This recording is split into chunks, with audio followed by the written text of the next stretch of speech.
బొబ్బిలిలో పొదుపు సంఘాలతో మహిళలు మోసపోతున్నారని లోన్లు విషయంలో జరుగుతున్న అవకతవకలు సంఘాలపై అధికారులు ఎందుకు దృష్టి పెట్టడం లేదని సిపిఎం నాయకులు శంకర్రావు ప్రశ్నించారు. సీసీల దగ్గర నుండి టీపీఆర్ఓ ఇట్లాంటి అధికారులు అందరూ ఉన్నారు.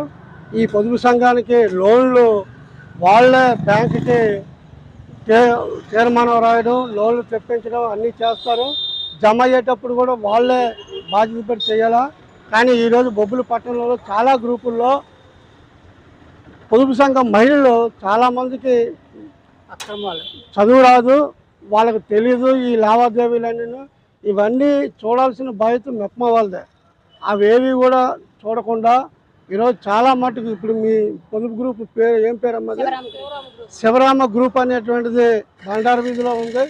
3 లక్షల రూపాయలు గత 6 నెలలుగా జమ కాకుండా ఆవిడ తినేస్తుంటే సెక్రటరీ ప్రెసిడెంట్ ఆవిడ మరి 6 నెలల బట్టి కట్టకపోతే ప్రతి నెల సమావేశం పెట్టి ప్రతి నెల పొదుపులు అలాగే లోన్లు జమ అవుతున్నాయి లేదా చూడాల్సిన బాధ్యత ఈ అధికారులకి ఉందా లేదా?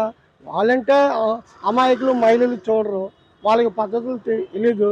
మీరు తీర్మానం చూసి బ్యాంకులో జమ అవుతుందో లేదా, వీళ్ళు కట్టిన డబ్బులు కట్టారా లేదా, ఆ ఓచర్లు మీరు మళ్ళీ ఫైలు చేశారా లేదా, ఇవన్నీ చూడాల్సినటువంటి మెప్మా వాళ్ళు చూడకుండా ఆవిడ వెళ్ళిపోతే నాకు బాధ్యత లేదు, మీరెందుకు 6 నెలలు ఖాళీ ఊరుకున్నారు, మీరెందుకు ప్రశ్నించలేదు అనే మాటలు చెప్తుంది. చాలా తప్పు. మీ మెప్మా వాళ్ళు మీరేమో మహిళా మార్ట్ అని చెప్పేసి పొదుపు సంఘాల్లో వేల రూపాయలు డ్రా చేసుకుంటారు. మీకు ఒకటి ఇచ్చాడు హక్కు అంటే మీకు డబ్బులు కావాలంటే చాలా పద్ధతి ప్రకారం మీరు వాడుకుంటారు.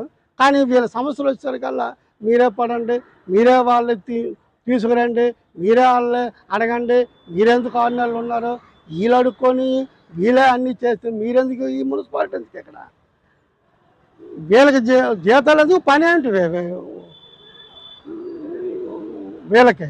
కాబట్టి బొబ్బిలి పట్టణంలో ఎన్ని పొదుపు సంఘాలు అయితే ఉన్నాయో ఆ పొదుపు సంఘాల యొక్క అన్ని లావాదేవీలు చూడాల్సిన బాధ్యత మెప్మా వాళ్ళదే, మహిళలది కాదు. మహిళలకి చెప్పాల్సిన బాధ్యత మీది. ఆ పొదుపు సంఘం సమావేశం పెట్టి ఆ డబ్బులు జమ అవుతున్నా లేదు చెప్పాల్సిన బాధ్యత మీది. మీ బాధ్యత మీరు మర్చిపోయి ఈరోజు వాళ్ళ మీద నెట్టేసి ఆ అప్పులేమో మీరే కట్టుకోండి, ఆవిడ కట్టకపోతే మీరే కట్టండి అనే పద్ధతిలో మాట్లాడుతున్నారు. ఇమ్మీడియట్లీగా పీడే ఎవరైతే జిల్లాకు దీనికి అధికారం ఉన్నాడో జోక్యం చేసుకొని మీకు పొదుపు సంఘాలు తిన్నగా నడపగలిగితే నడపండి, లేకపోతే నోరు మూసుకొని ఊరుకోండి. అంతే తప్ప డబ్బుల్ని ఈ విధంగా మిస్లీడ్ చేయడం, వీళ్ళు బలి చేయడం అంటే మాత్రం మేము పెద్ద ఎత్తున ఆందోళన చేస్తాం సిఐటి అని చెప్పి తెలియదు.